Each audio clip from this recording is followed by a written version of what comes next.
Elvis Presley died today. He was 42. Apparently it was a heart attack. He was found at his home in Memphis, not breathing. His road manager tried to revive him. He failed. A hospital tried to revive him. It failed. The day Elvis Presley was buried, thousands of fans came to say their final goodbye. They believed they knew the whole story. But behind the doors of the funeral home, only a few people saw Elvis before the public did. The embalmer who prepared his body stayed silent for many years. Later, he reportedly said people deserved to know the truth. That one statement started years of questions, rumors, and endless debate. What did he really see that day? And why did he keep it hidden for so many years? Join us in this video as we reveal the details. The secret Elvis's embalmer saw at his funeral. On August 16, 1977, the world was about to lose one of the biggest music stars who had ever lived. Elvis Presley was only 42 years old. Even though he had been facing many health problems for years, many people still believed he had more time left. He was getting ready to travel for another concert tour. Family members, close friends, and workers at Graceland believed he would soon be back on stage, doing what he loved most. No one expected that day to become one of the saddest days in music history.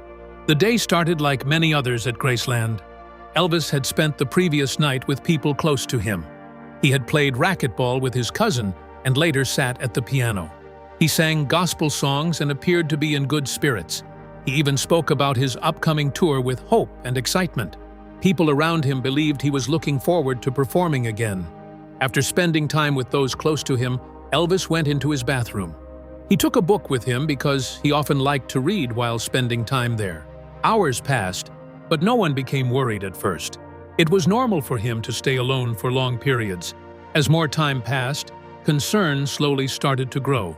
His fiancée, Ginger Alden, finally decided to check on him. When she entered the bathroom, she found Elvis lying face down on the floor. He was not moving. She quickly realized something was terribly wrong and called for help.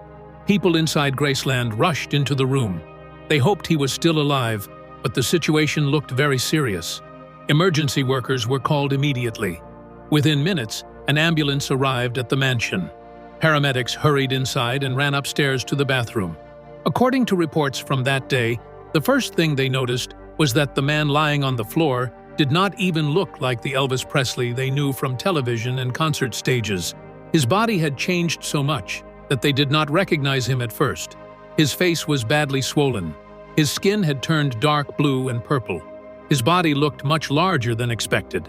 It was also said that his body had become stiff, showing signs that he had already been gone for some time before anyone found him. The emergency workers checked for signs of life, but there was no pulse. Even though the chances were very small, they still rushed him to Baptist Memorial Hospital. Doctors and nurses worked quickly after he arrived. They did everything they could, but there was nothing more they could do. Later that afternoon, Elvis Presley was officially pronounced dead. News of his death spread across America within minutes. Radio stations stopped their normal programs. Television stations interrupted regular broadcasts. Newspapers rushed to print special editions. Fans around the world could not believe what they were hearing. Many refused to accept that the king of rock and roll was gone. Outside Graceland, thousands of people quickly gathered at the gates. Elvis's body was taken from the hospital to the funeral home. Before that happened, doctors carried out an autopsy to examine his body and try to understand what had happened. After the examination was completed, funeral workers prepared to receive him. The senior embalmer had worked on many bodies during his career. He had seen people who had died from accidents, sickness, and old age. But when Elvis arrived, even he was shocked by what he saw. The man lying on the table looked very different from the young singer millions of people remembered. Years of health problems had changed his appearance. Reports said his body was badly swollen. His weight had increased greatly over the years. His skin had changed color because of what happens after death. His famous black hair had also turned gray with age, something many fans never knew because he had continued to color it during his life. The embalmer knew millions of people would soon come to see Elvis one last time. That meant he had a very difficult job ahead of him. The people inside that room understood that this was not just another funeral. They were preparing one of the most famous people on Earth for his final goodbye. But the biggest surprises came after the embalming was finished. What really happened during Elvis's final goodbye? And why are people still questioning it today? Stay tuned for more. The final goodbye and the questions that never went away. After many hours of careful work, Elvis Presley was finally ready for his last public appearance. His family wanted millions of fans to have one final chance to say goodbye to the man whose music had changed their lives. His father, Vernon Presley, made the difficult decision to hold an open casket viewing at Graceland. It was not an easy choice, but he believed the fans deserved one last moment with the king. A large copper casket was placed inside the front hall of the mansion beneath a beautiful crystal chandelier. Elvis was dressed in a white suit with a light blue shirt. On one of his fingers was the famous TCB ring, which stood for Taking Care of Business. Everything had been carefully arranged to make the room peaceful and respectful. As the gates opened, people began walking through Graceland in a long line that seemed to never end. More than 30,000 people came to pay their respects that day. Some had driven through the night from different parts of the country. Others had traveled for many hours just to stand beside the casket. The weather was extremely hot, but no one wanted to leave. Many people cried as they entered the room.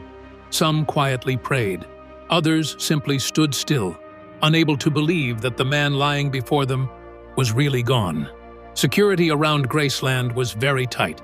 Police officers, guards, and members of the National Guard helped control the huge crowds gathering outside the mansion. Everyone entering the viewing was told that photographs were not allowed. The Presley family wanted Elvis's final goodbye to remain private and respectful. But not everyone respected those wishes. A tabloid newspaper was determined to get a photograph of Elvis inside his casket. Several attempts were made, but security stopped them. In the end, someone managed to sneak in a very small camera. After the public viewing ended and the mansion became quiet, photographs were secretly taken of Elvis lying inside the casket. One of those pictures was later printed on the front page of a newspaper and quickly became one of the biggest-selling tabloid covers in American history. The publication shocked the Presley family and deeply upset many fans. While many people focused on the photograph, others began talking about Elvis's appearance. Some believed his face looked larger than they expected. Others thought his skin looked smooth, almost like wax. A few people even claimed they saw small drops of moisture on his face. These stories quickly spread from person to person. Before long, rumors began to grow. Some people claimed the body inside the casket was not really Elvis. Others believed a wax model had been placed there instead. No evidence was ever produced to prove these stories, but they became part of the many mysteries that surrounded Elvis after his death. During the viewing, one heartbreaking moment stood out above all the others. Elvis's young daughter, Lisa Marie Presley, walked quietly toward her father's casket. She was only 9 years old. In her hand was a small bracelet. She looked at the funeral director and asked if she could give it to her father. After a brief pause, the request was accepted. The bracelet was gently placed on Elvis's wrist before the casket was closed forever. It was a simple act of love from a little girl saying goodbye to her father. Family members, close friends, and famous entertainers gathered for the funeral service. Songs were performed, prayers were offered, and many tears were shed. Outside Graceland, thousands more people waited in silence. When the service ended, the casket was carried to a waiting hearse. As the funeral procession moved through the streets of Memphis, tens of thousands of people stood along the roads. Many held flowers. Others waved as the cars passed. It was one of the largest funeral processions the city had ever seen. Elvis was first buried at Forest Hill Cemetery beside his mother. However, only a short time later, reports of an alleged plot to steal his body caused fresh concern for the family. Because of those fears, the decision was made to move Elvis's remains to the meditation garden at Graceland, where visitors continue to pay their respects today. Even after the burial, the questions refused to disappear. Many people wondered why so much secrecy surrounded his death. Stories continued to spread about his health, his appearance, and the medicines he had taken during the final years of his life. One fact remained clear above everything else. Elvis Presley had spent years struggling with serious health problems. His body had changed greatly from the energetic young performer who first amazed the world in the 50s. By the time of his death, those close to him had already seen signs that his health was getting worse. His passing marked the end of one of music's greatest careers, but it also began one of entertainment's greatest mysteries. Decades later, people still visit Graceland, still leave flowers, still listen to his songs. But was Elvis's story really over? Or was the biggest mystery only just beginning? Keep watching for more details. The final hours, the medical questions, and the hidden records. The final day of Elvis Presley began like many others at Graceland, and no one around him believed it would become one of the most talked about days in music history. He had been preparing for another concert tour that was expected to begin the very next day.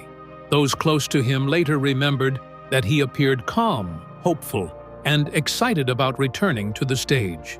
During the late hours of August 15th, he returned to Graceland after a dental appointment. Instead of going straight to bed, he spent time with family members and close friends. He played racquetball with his cousin, Billy Smith, at the private court on the property. After the game ended, everyone relaxed inside the lounge. Elvis walked over to the piano and began singing gospel songs, something he had always loved to do. He also played Blue Eyes Crying in the Rain, filling the quiet room with music. The people around him later said he looked happy and full of energy. He even spoke about the concerts that were waiting for him. According to those who were there, Elvis believed the coming tour would be one of his best. Nothing during those final hours suggested that tragedy was only a short time away. Later that night, Elvis went upstairs to his bedroom. As the hours passed, the house became quiet. The next afternoon, everything changed. His fiancée, Ginger Alden, entered the master bathroom after becoming worried when she had not heard from him. She found Elvis lying face down on the floor. He was not moving and showed no sign of life. Emergency workers were called to Graceland as quickly as possible. When paramedics arrived, they rushed upstairs to help. Reports from that day say they found it difficult to recognize him at first because his appearance had changed so much. Even though emergency workers immediately began trying to save him, they believed he had already been dead for some time. Elvis was taken to Baptist Memorial Hospital, where doctors continued their efforts. Sadly, nothing more could be done, and he was officially pronounced dead later that afternoon. Soon after his death, medical examiner Dr. Jerry Francisco spoke to reporters. He announced that Elvis had died from cardiac arrhythmia linked to heart disease. He also said there was no evidence that pills had caused the singer's death. For many people, that seemed to answer the question. Newspapers, television stations, and radio broadcasts quickly shared the official statement with the public. But the story did not end there. In the weeks that followed, laboratory tests were completed on samples collected during the medical examination. According to the official toxicology findings, several prescription medicines were found in Elvis's body. Reports stated that a total of 14 different pills were detected, including medicines used for pain, anxiety, and other medical conditions. One of the findings that received the most attention involved codeine. According to the toxicology report, the amount found was much higher than what is normally expected for medical treatment. These results led many people to question whether the first public explanation had told the full story. Doctors, researchers, journalists, and fans continued discussing the findings for many years. While experts have reached different conclusions about exactly how the medicines affected Elvis, the toxicology report became one of the most important parts of the investigation into his death. Attention also turned toward Elvis's longtime personal physician, Dr. George Nicopolis, who was widely known as Dr. Nick. During the investigation, records showed that he had written hundreds of prescriptions for Elvis during the final months of the singer's life. Reports stated that these prescriptions included thousands of doses of painkillers, sleeping medicines, stimulants, and other pills. Prosecutors later accused Dr. Nick of prescribing excessive amounts of addictive medication not only to Elvis, but to other patients as well. He faced criminal charges, but a jury later found him not guilty. Even so, the questions surrounding his medical care did not disappear. Years later, the Tennessee Board of Medical Examiners carried out its own investigation. After reviewing the evidence, the board permanently revoked Dr. Nick's medical license, ruling that he had committed gross malpractice and acted unethically in treating several patients, including Elvis Presley. Another decision made shortly after Elvis's death created even more mystery. His father, Vernon Presley, ordered that the complete autopsy report and toxicology records remain sealed from public view. The decision meant that the detailed medical records would stay hidden for 50 years. In 1982, the Tennessee Supreme Court supported that decision and ruled that the documents would remain private. Because the original reports, photographs, and laboratory records could not be examined by the public, many questions remained unanswered. Historians, writers, and researchers had to depend on public statements and other available records instead of the complete medical file. Over the years, this secrecy helped keep the discussion alive. Some people believed the sealed records protected Elvis's privacy. Others believed the decision created even more suspicion because people naturally wondered what information remained hidden. So, what happened after Elvis's death? What did the embalmer see, and why did he keep silent for more than 30 years? Let's learn more. The embalmer's silent years and the mystery that lived on. Elvis's embalmer first carried out the normal preservation process used in funeral homes. Special embalming fluids were carefully placed into the body to help preserve it. After that came the much harder part. The swelling and discoloration had to be reduced as much as possible through careful cosmetic work. Heavy layers of special funeral makeup were applied to give the skin a more natural appearance. His lips were carefully colored, and his facial features were gently restored so they looked peaceful. Elvis's famous black hair had already begun showing its natural gray color before his death, so it was carefully dyed back to black and styled in the way millions of fans remembered. The work lasted for many hours because everyone understood that thousands of people would soon walk past the casket. The goal was to help them remember the performer they had loved for so many years, instead of the effects that death had left behind. When the preparation was finally complete, something unusual happened. Instead of throwing away the tools that had been used, the embalmer carefully collected many of them. Reports say he kept the rubber gloves, forceps, lip brushes, arterial tubes, hooks, paperwork connected to the case, and even a replacement identification tag marked John Doe. The original hospital identification tag had reportedly disappeared after a fan allegedly removed it from the body. A replacement tag had to be attached before the funeral home received Elvis. The embalmer placed everything into one box and quietly stored it away. For the next 33 years, he never spoke publicly about the items or explained why he had decided to keep them.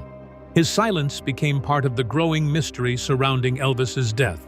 Decades later, in 2010, the embalmer unexpectedly returned to public attention. Rather than writing a book or giving long television interviews, he tried to sell the collection through a Chicago auction house.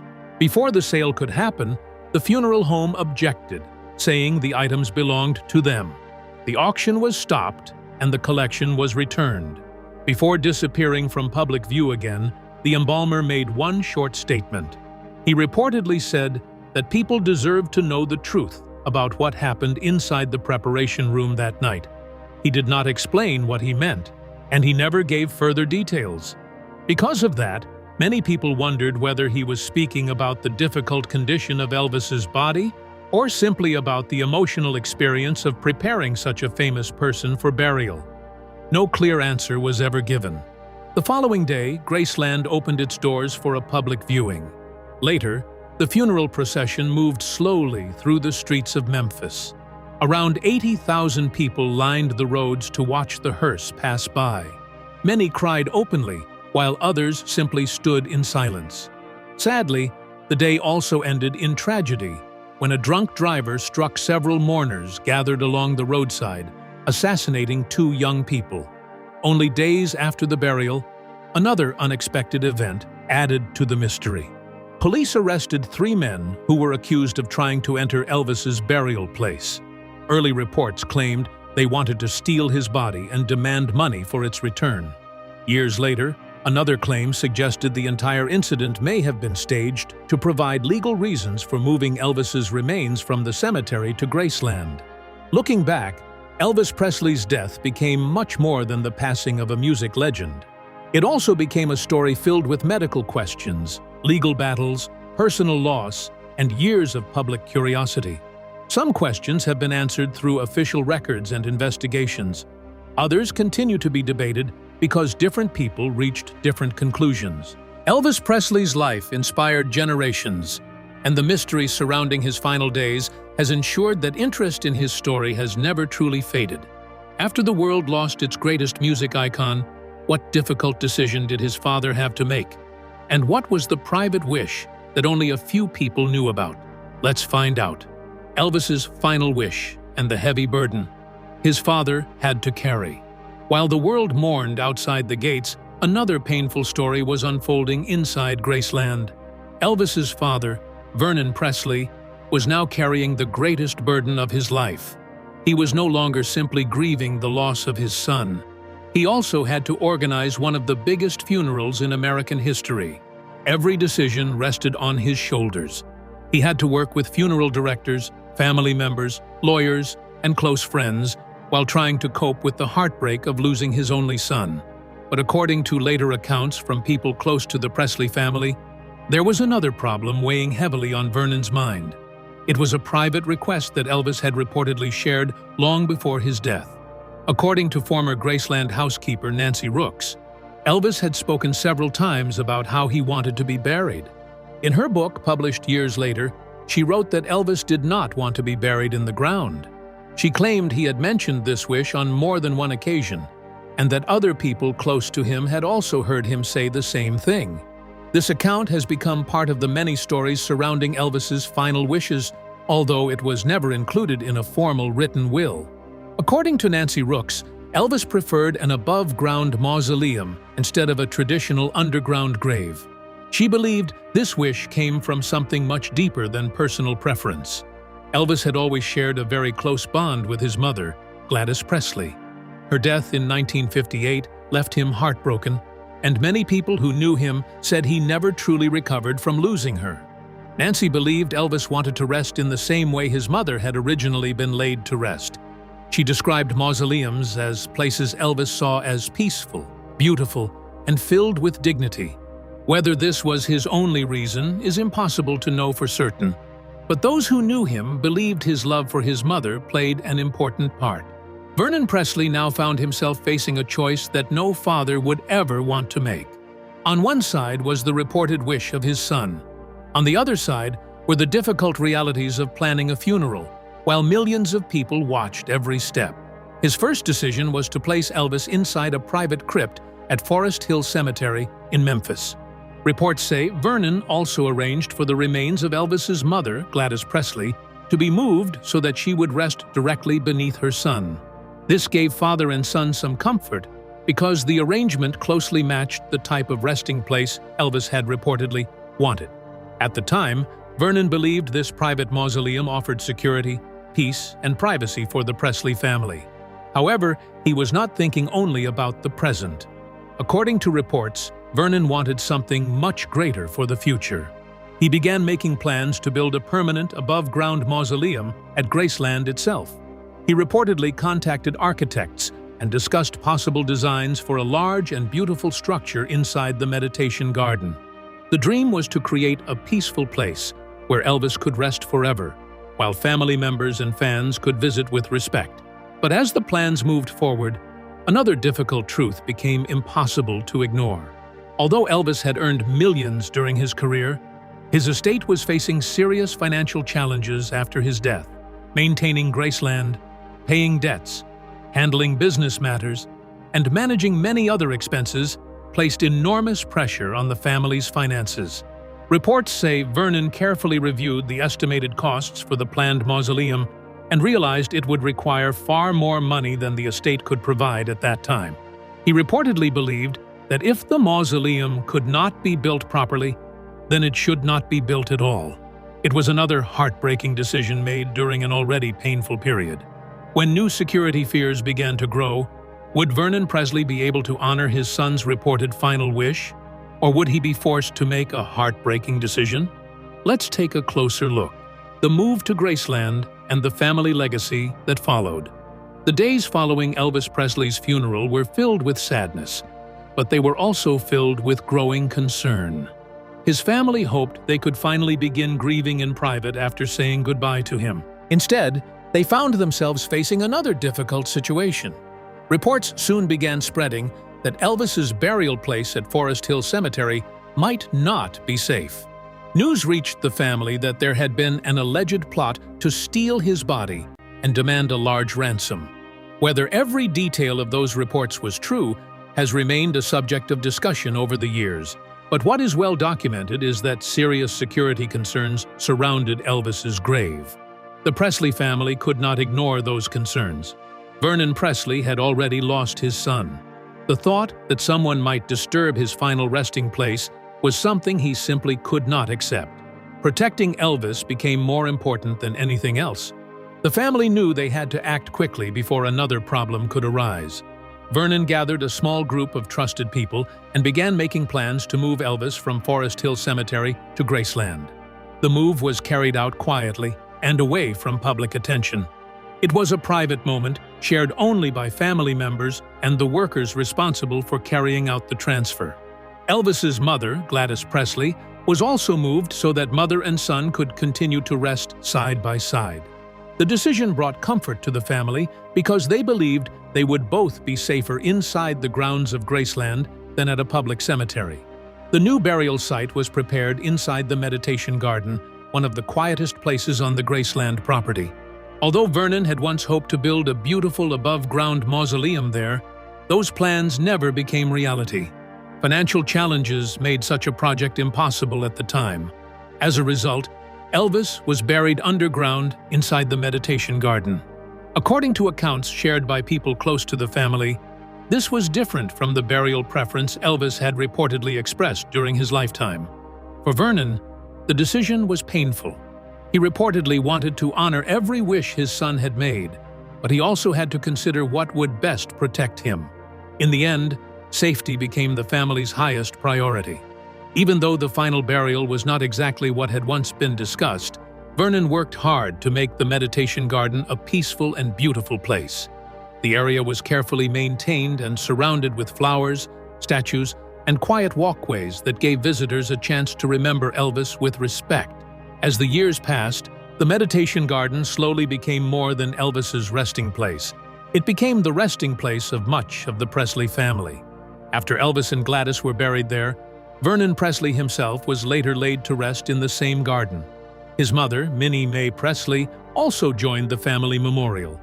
A special marker was placed to remember Elvis's twin brother, Jesse Garon Presley, who died at birth. Although Jesse never had the chance to live, his memory remained important to the Presley family, and his memorial became part of the garden's story.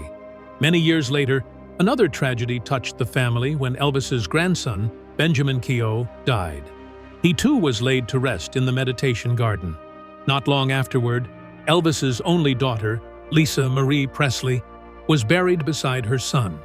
Over time, the quiet garden became a place where several generations of the Presley family rested together. What had first been created as a peaceful corner of Graceland slowly became a symbol of love, loss, and family. Every person buried there added another chapter to the Presley story. What do you think about the legacy of Elvis Presley? Share your thoughts in the comments section below. Thank you for watching. If you enjoyed learning about Elvis Presley's final days and the story behind his burial, please like, subscribe, and click on the next video for more unforgettable stories. See you there.